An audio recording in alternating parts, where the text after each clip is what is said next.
he made you feel like every time you saw him, he was like, definitely. you know, it wasn't His like smile. it was never usual. Yeah, he had a It great was just smile. Like, it was just like you brightened his day, Yeah. and it was apparent, and it just made you feel so good. Yeah, it felt like he was genuinely excited to see you every time. You know what I mean? It never felt like he took it for granted that he got to see his grandkids or his like grandkids' significant others, or you know what I mean. And he was like, you know,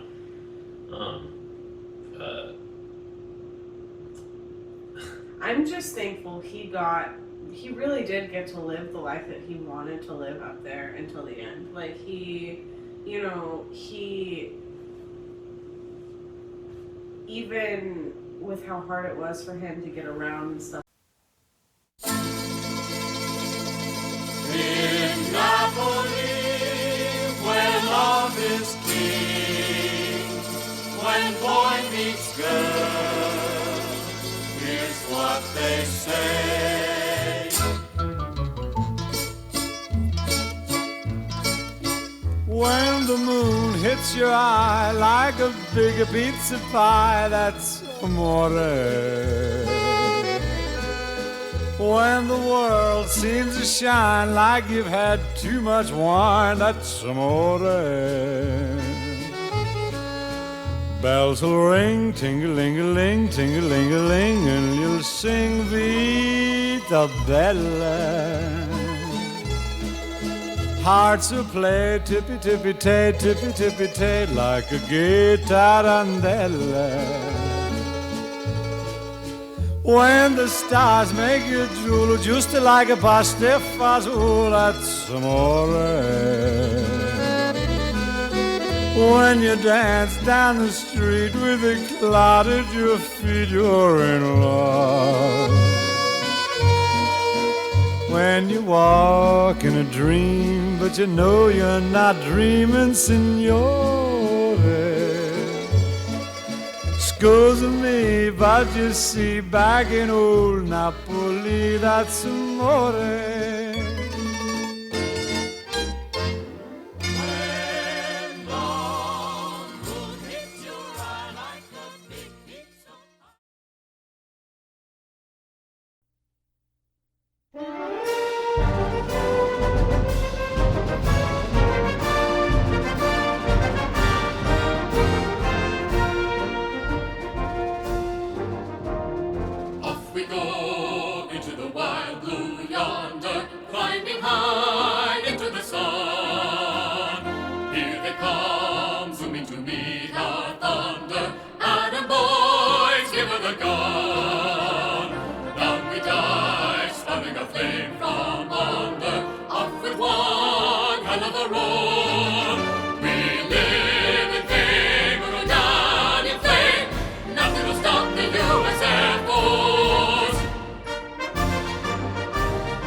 But after he went in the Air Force, he became my hero. He was at the 18, so I was 6 when he went in, and he sent me a shirt, a little T-shirt of a teddy bear flying a T-6, and it said, "My brother's in the Air Force," and I wore that thing until it looked like the Marlon Brando at the end of Streetcar Named Desire.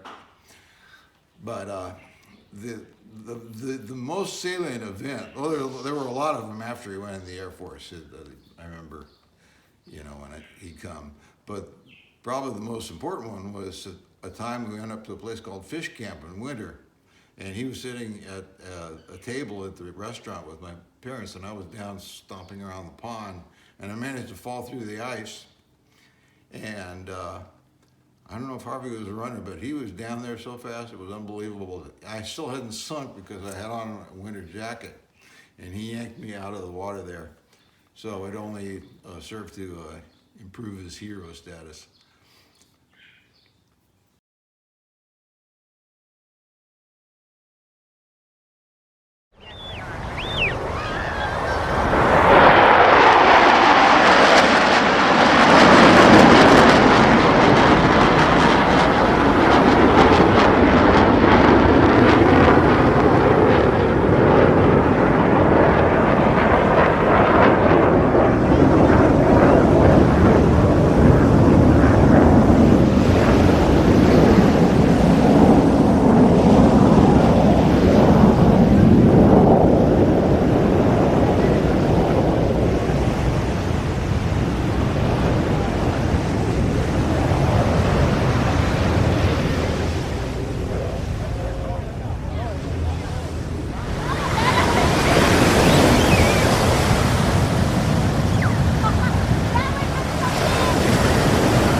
Okay, so this will be the last of 3 videos. He always thought I was extremely lucky. And when we were up at living at Bass Lake, I came home one afternoon and find him fishing. And I was using this amazing lure that this craftsman named Roger Dupsik had made. And Harvey was fishing with it. And I came in and said, no, with that lure you got to use a particular action. And he reluctantly surrendered the pole. And of course I caught a fish that was so big it ended up hanging at Deuce's Lodge down the street. The other time when he came in, I was going to a swim meet down in Bakersfield, and we had to get up at 3 in the morning because we had qualified for the regional, so we had to go down to Bakersfield. And Harvey said, well, you'll be a mess if you wake up at 3, let me fly you down. So he actually flew me out of, and few people made it out of Bass Lake Airport alive, but he was a great pilot. So we're flying down, we flew over the bus, and he said, you want to take it for a minute? So I took the controls, and then he turned off the plane and said, now what are you going to do? And of course I froze. I had no idea what to do. And he said, watch this.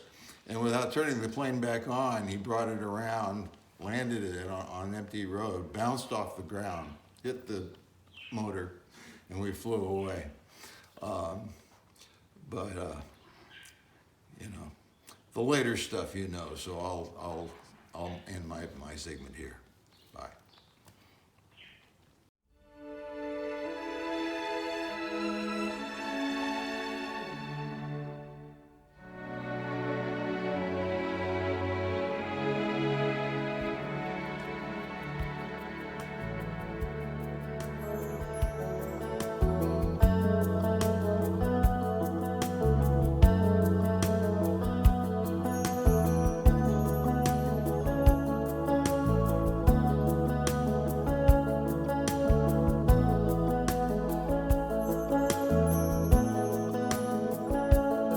Well, it's not far down to paradise, at least it's not for me.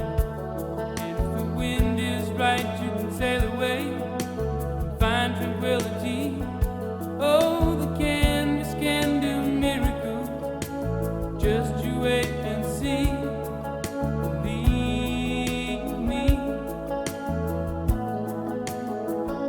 it's not far to Never Never Land. Reason to pretend, and if the wind is right, you can find the joy of innocence again. Oh, the canvas can do miracles, just you wait and see. Believe me.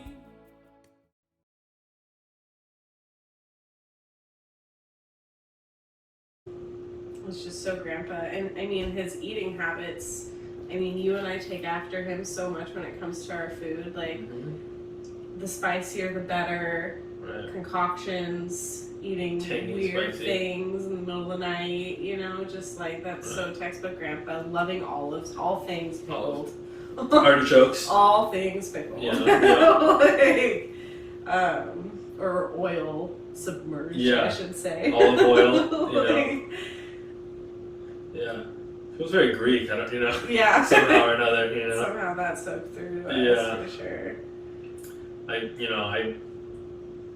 I generally keep like sauerkraut or pickles or artichokes on hand, you know. Just so that you can snack on them Just every to once snack in a on while. them, yeah. I mean, you I know? don't even incorporate them in other foods. No, It's just I like, never put it in anything else. Sometimes I just snacks. want a jalapeno stuffed olive. You know Yeah. what I mean? 100%. Like, That feels like it comes from Grandpa. it you know? does, for sure.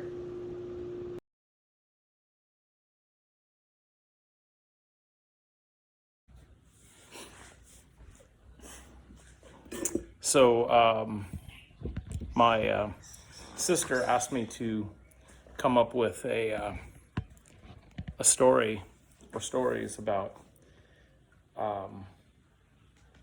my father and some of the things that he did when we were on some of the mini sailing adventures. And it's kind of hard to pick. He had a lot of very interesting things that he would do. He was dedicated to certain ideas. And of course, he was a product of his experiences in life, all that. And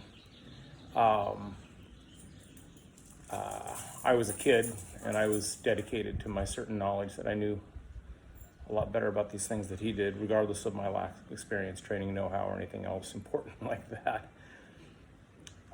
So I could go on for hours about some of the things that he always wanted to do when it came to safety, anchoring, sailing, sailboat racing, stuff like that. But I think that if I was to tell any story about my dad and some of the interesting things he did while sailing, probably not just sailing, but obviously sailing was where my experiences really were concentrated with him, were some of his personal habits. And Dad was dedicated to a few things. One of the things that came out was, and you'll ask anybody who spent any time around him, was he really liked to mix certain kinds of food items together that really very few, if any, other human beings on Earth would ever actually mix together and consider not just mixing it together, but actually trying it and then insisting that it tastes good. It clearly does not taste good. So, I mean, I don't knock his willingness to experiment, So one of the minor stories, but one that really stuck out a lot, was me and my older sister April were somewhere, probably in the Channel Islands area, and we'd been sailing for a week or two, and like most spoiled, rotten American children, we were tired of the less than gourmet fare. And we woke up one morning, and Dad had been doing his thing where he was looking around at what he had available to him, and he had made breakfast for us. And on this particular day, he had created fruit omelets. I don't remember what kind of fruit it was, but I know that the idea didn't sound good to anybody, and I'm pretty sure, I don't even know if I tried it or not. I think April tried it. I don't think she liked it, but in true Harvey Royer fashion, he insisted it was quite good. And this was something that marked his personality throughout my entire life. But I kind of digress a little bit on the whole mixing food things. I think the primary thing that Dad was dedicated to, pretty much across every spectrum of his life, but particularly when he got on that boat, because he got away from people and managed to, I guess, not, I think just that, get away from people. And unfortunately, that didn't mean that he got away from me when he did it, because I was always right there. But I'm talking about my father's particular personal dedication to the practice of taking his pants off and running around without pants on at any possible time. Now, I'm not talking running around in his underwear. I'm talking about running around right there. He just loved it. It was just his most favorite thing in the world to do. And I remember when we were down in the San Blas Islands off the north coast of Panama, he told me once that one of his overriding goals in that trip was that he was going to walk down a deserted beach buck naked. And I don't know if he ever accomplished that. I wished him all the best. But as a 15-year-old, and I think any 15-year-old, male, female, probably one of the last things they really want to do is see their parents running around in whatever state of nudity they might be happen to do it. But Dad was not deterred by such things. He loved it. But I remember this is one particular day when we were trying to make our way back to California, and we were on the run out to Hawaii, and we'd been at sea for quite a while, and we had not really had any contact with anybody or anything else in the world in a couple of weeks at that point. And of course, you know what that means. Those pants have to come off.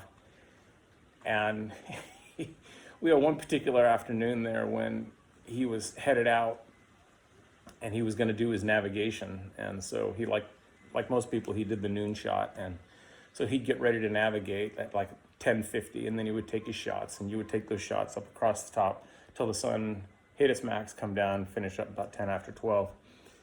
And this is not really that formal a thing. You know, the boat's kind of small, and you look down, it's time. You pick up your watch and your sextant, and you get your piece of paper, and you do your thing. But Dad really liked celestial navigation, not as much as he liked running around with his pants on, but if he could combine the two, that was a great thing for him. And this particular day, he was really excited. And he had been down below for a few minutes, and he came out, and I kind of stopped doing what I was doing, and I looked up at him, and I had to double take, because his get-up was really something.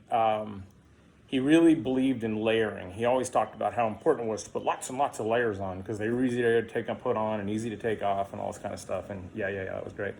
But he comes walking up, and he had on a hat about like this one, and he had on his sunglasses. And then hanging around his neck, he had his sextant, which he kept on a lanyard because you really don't want to drop those things. And then he had his stopwatch there, and he had his pencil and his piece of paper. And he was wearing like 8 shirts. That might be an exaggeration, but he was wearing several shirts. Now, mind you, this latitude is not known for cold, but I don't know. I'm thinking maybe he was trying to compensate for the fact that the only other piece of clothing that he was wearing was shoes and his 1970s tube socks, and as usual, no pants. Sorry. Shirts, hats, shoes, no pants. And you gotta love that guy. He knew what he liked, and he stuck with it.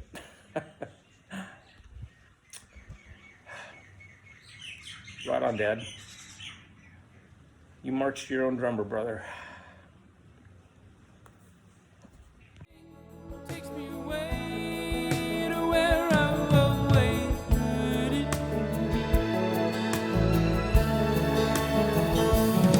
Just a dream of the wind that carried me. Soon I will be free.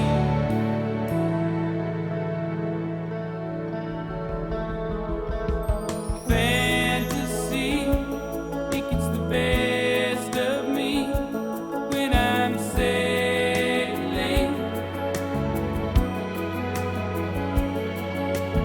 All caught up in the reverie. Every word is a symphony. Won't you believe me?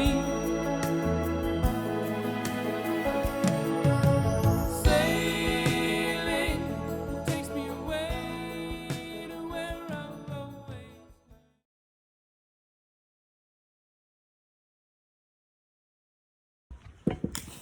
So I'm here,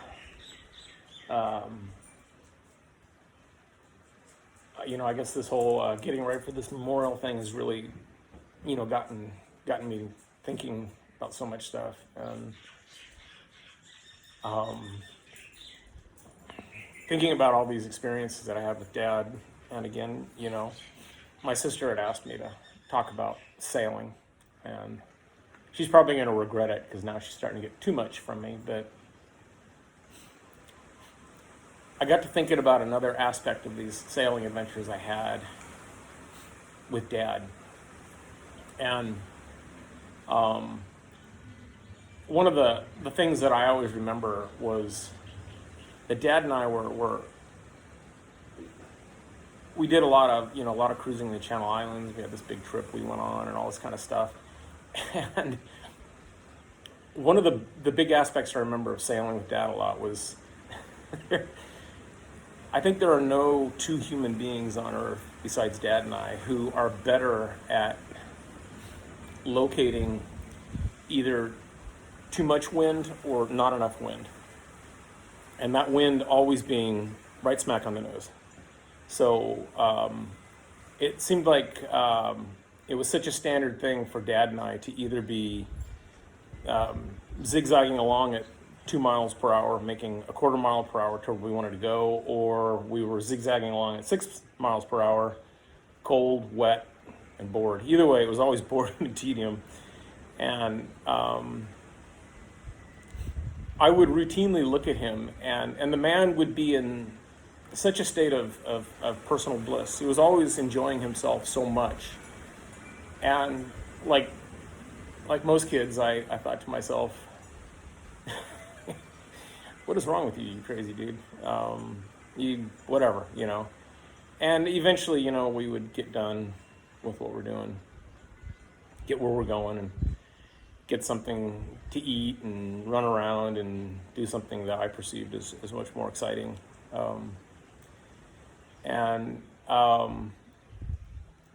You know, years went by and we did a lot less sailing. In fact, really none. I got older, got wrapped up in my own stuff and tried to make my own way through life. And I think probably 5 or 6 or 7 years ago, my wife and I and my parents went on a vacation in Croatia. And part of our vacation was that we were going to charter a sailboat and, you know, move around in the Adriatic Sea a little bit there. And so we did that. And about halfway through this adventure, well, by the way, let me say, I think Croatia is a great place to do things. It's beautiful. It's there's 1,000-year-old towns and you know, these medieval cities will have 2,000-year-old Roman quays in front of them, little coffee shops. It's absolutely an amazing thing to do. I recommend it. But, you know, I digress here.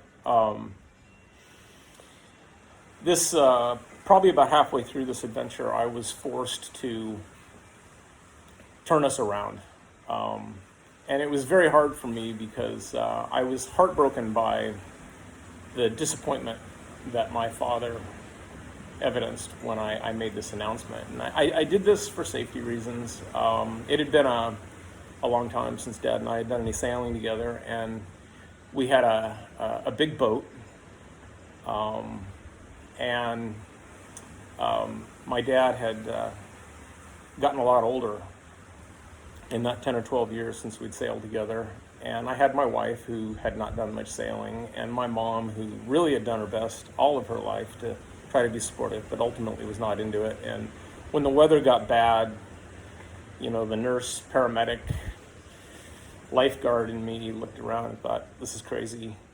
Someone's going to get hurt. Somebody's going to fall over the side. And I said, you know, I think it's best if we turn around and go back. And as I said before, Dad was deeply disappointed about the whole thing. But in Harvey Royer fashion, he had a good attitude about the whole thing.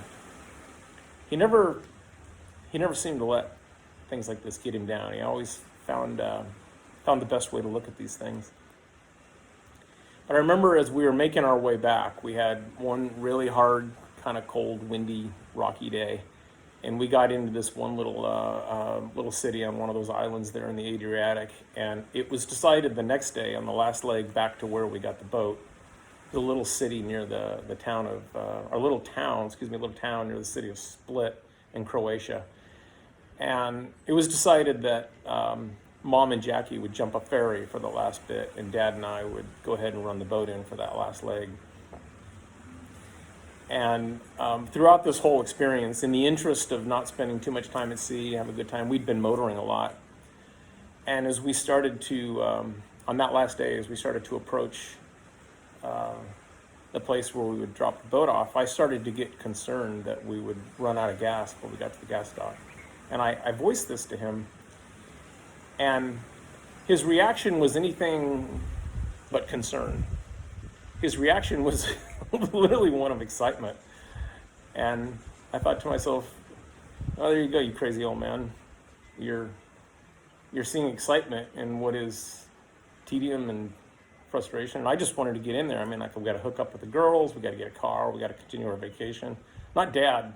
He was all excited because, you know, these tides were crazy. These tides, they go one direction like a river, and they go the other direction. And if you don't have any wind or gas, if it's going the wrong way, you got to drop the anchor. And he's just thrilled about all of this idea. And I, as I said before, am not. And we kind of dropped the topic and kept motoring, and it turned out we made the gas dock. Got the boat gassed up, gave it back, got in a car, and completed our really pretty amazing vacation. And then we left and we went home, and it wasn't until probably a few months after it, maybe even a couple of years after it, that I was thinking about this whole thing, and it really occurred to me, finally, after over 50 years, what made this dude tick in these situations. And essentially what it was I realized that, I don't know if it was because I became more philosophical, more spiritual, I don't know, but I realized that, as individuals, we all have our own view of the universe. It's like a painter's canvas, and you paint whatever you want on it. And for me, when we were in these tedious and boring and, to me at the time, unrewarding situations, or situations which are stressed by perceived commitments otherwhere, that's what I put down. I put down inconvenience, boredom, tedium. Not Dad. That dude, he painted on that canvas romance, adventure, danger, sea monsters, things you had to be on the lookout for. You had to overcome those elements. And it finally occurred to me why, in his mind, the idea of having to put down the anchor to keep from washing onto the rocks and letting the sea monsters get us, he was so excited. And I was like, no, man, we got to get into the dock and meet up with the girls. And I've approached a point in life now where I don't think he was crazy anymore. Actually, I envy him. And I really, really wish that I had understood better where he was coming from. And, this is how he was. It's like I said before, he knew what he liked, and he stuck with it. And he did it in a way that was never a problem for anybody else. And you gotta love that. He marched to his own drummer, unapologetically. I'm gonna miss that so much.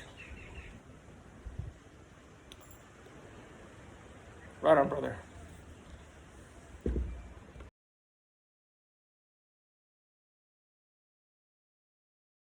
And I think the thing that I treasure the most about my memories, like specific moments that I treasure the most in my memories about Grandpa, are just, I've talked about it before, but like in the middle of the night, if I was staying at Grandma and Grandpa's house, I knew that if I couldn't sleep, like, he'd already be awake for sure, Yeah. There was like no way that he was asleep. So I'd just walk downstairs and I'd sit at the counter in the kitchen, and he'd make me a cup of chamomile tea, and he'd put or if he was asleep, wait 20 minutes. Yeah. He'd be up. I know, because then you'd start to hear things rustling down the kitchen until Grandpa's up, And so and then I'd fall back asleep, usually no problem, after having just a little midnight chat and a little bit of tea, and I almost imagine that he might have been like laying in bed, and then he heard someone rustling. He's like, sick. He's like, I'm coming down. He's all excited. He's like, okay, now I have something to do. And it was so nice because it was like, I never felt unwelcome. You know what I mean? Like sometimes, you have those family members that you're kind of like, when you're a kid, you're kind of like nervous to be around, or like you're not sure if they're like in a kid-friendly moment. How close you are to them. Yeah, it was never like that. It was like I knew Grandpa was like, would have no problem with me going downstairs, in the middle of the night.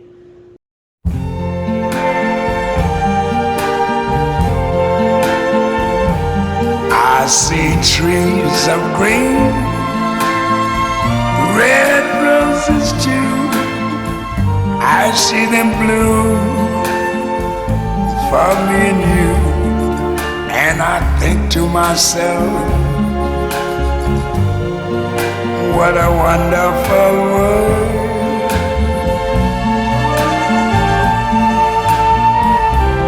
I see skies of blue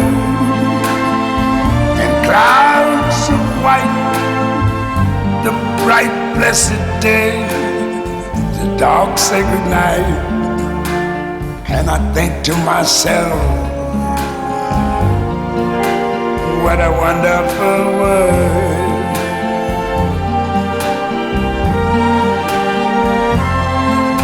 The colors of the rainbow, so pretty in the sky, are also on the faces of people going by. I see friends shaking hands, saying, how do you do? They're really saying, I love you. I hear babies cry, I watch them grow. They'll learn much more than I never knew. And I think to myself, what a wonderful world. Yes, I think to myself, what a wonderful world.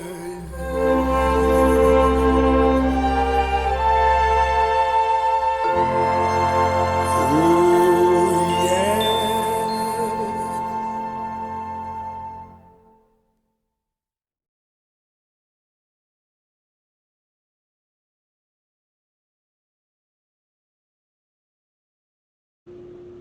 His influence is just like so apparent in all of us. You know what I mean? Like in our entire family, it's like Ripley, and and that's like a really comforting fact because I feel like that's a testament to involved parenting. Like he was so involved in all of our lives that you can't help but come away with huge pieces of him. Right. Yeah. I mean, so many things that I look at that I do. I think including my bad posture. Yeah. You know what I mean? Thanks, Grandpa. Yeah, thanks, Grandpa, for bad posture. That's passed down to me also. So many things I feel like are coming from him, and I think back and I go like, oh, that's I feel like that comes from Grandpa, Definitely. And I think you're right. I think that he was so involved and he worked so hard to be so involved. It was always something. Hey, I need you guys to help me with this today, Right. and he didn't. He just wanted us to be involved in something he was doing. He'd rather have someone help him, Yeah. rather just so that And teach us something. and teach us something, I'm going to teach you today how to use this machine. Okay. I'm going to need you to help me go pick the fruits from the orchard. Yeah. It's like we're not the most efficient ones to do that. No, you know what I mean? but it's just something to do together, We didn't know how to use the thing, and we needed his help every time we pulled the stupid string, to get the fruit down, but...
out with the expert. He just came up there.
All right, darling, I think I missed it the first time, so I'm going to try this again.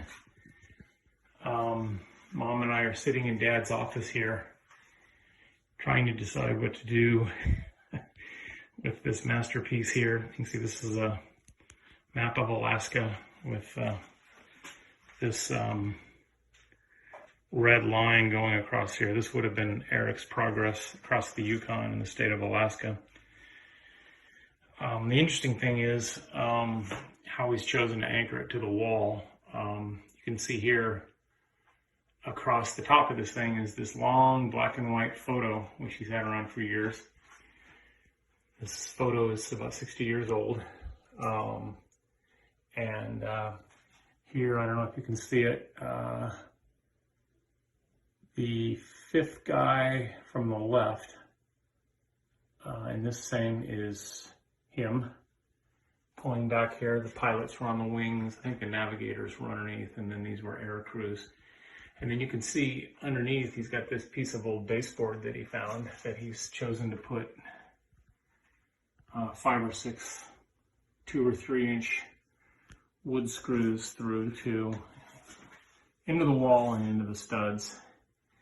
And then across the top, he's got, for instance, here he's got big screw with big washers. Same thing right here. And then coming down to the bottom here, he's got a dirty jar lid that he used as a securer for this. And here he's got, I don't know what that is, but again, construction screw going through the wall, and I'm sure it's all anchored in studs, of course. So this map ain't going anywhere. Gotta love the guy.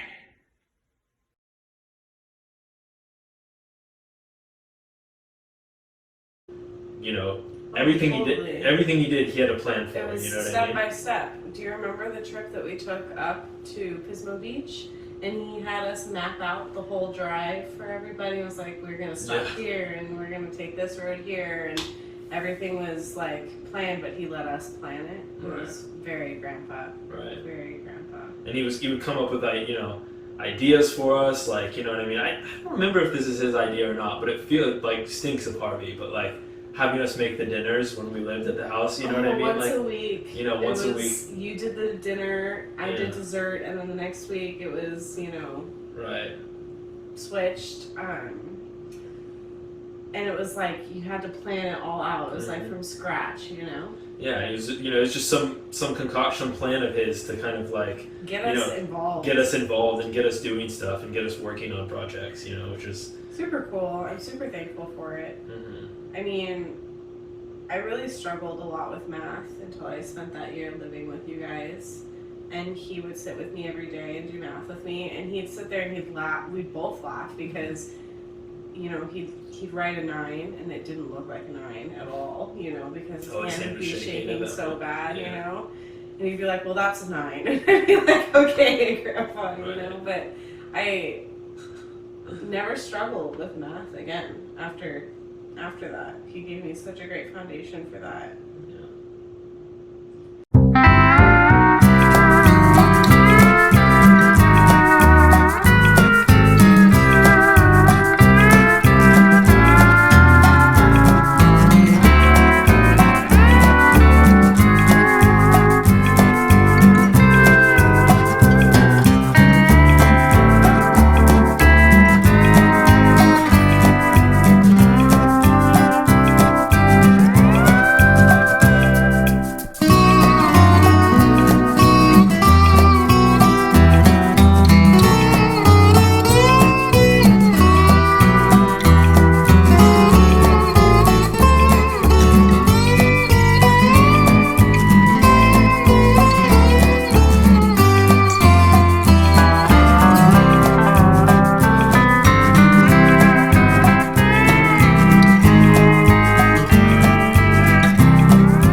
I miss him a lot. I do too. You know, he was one of those grandparents that was very upfront about his opinions, but you knew it didn't matter if he disagreed with you completely, because there were plenty of times that he disagreed with me completely. He still, you know, you knew he was going to love you. You knew it wasn't going to be like a issue the next time you saw him or anything like that. Well, he loved his family, you know. Yeah. You know, and he loved his family's family. You know, I think anyone that I brought around, he was, you know, he was genuinely excited to meet. You know. Yeah. I know Kristen felt really like warm and welcomed by him, and you know.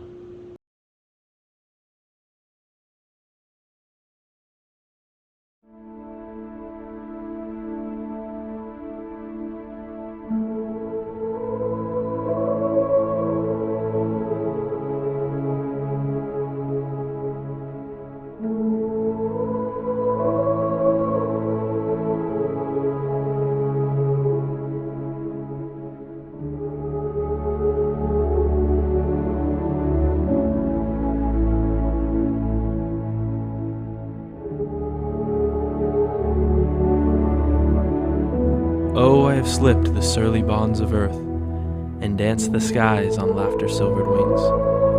Sunward I've climbed and joined the tumbling mirth of sun-split clouds, and done 100 things you have not dreamed of, wheel and soared and swung, high in the sunlit silence, hovering there. I've chased the shouting wind along and flung my eager craft through footless halls of air, up the long, delirious burning blue. I've topped the windswept heights with easy grace, where never lark or ever eagle flew.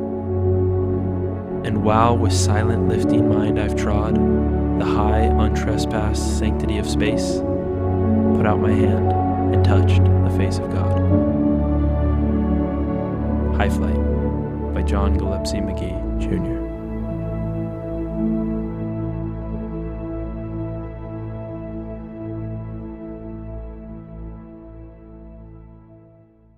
You can check us out at morethanmemoriestn.com or call us at 865-414-3954.